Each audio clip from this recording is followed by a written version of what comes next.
My name's Dan Warner. I'm the research curator here at Open Eye Gallery. For this exhibition, I've been going out and talking to the people who are sort of behind these organisations that have been showcased in the exhibition.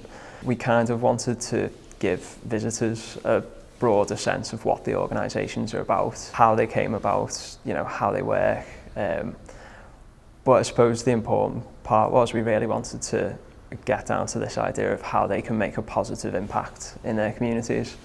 And I think it's really important to have that space in the city where these ideas can flourish, where people can tap into these ideas. The majority of my time I spend doing a PhD at the Department of History. It looks at social change in communities in Liverpool's inner cities between the 1960s and the 1980s. So the PhD thesis is actually really interested in tracking the individual and the community and their sort of experience through those big material changes in the city.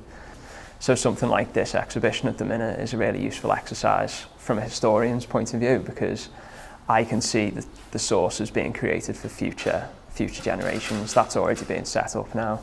Photography is becoming just more and more a part of our everyday lives through our smartphones, through things like Instagram. I think the archive is going to be a lot more visual. So from a historian's perspective, we're going to have to get to be a lot more comfortable working with photographs, sort of trying to figure out how they can help us as historians tell these stories. The tendency has been within academic history to sort of use photographs to illustrate points that are already being made.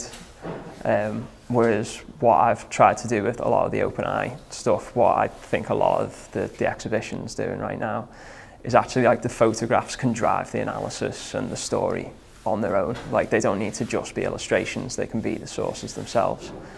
So I think that's a really useful sort of tool that we can use.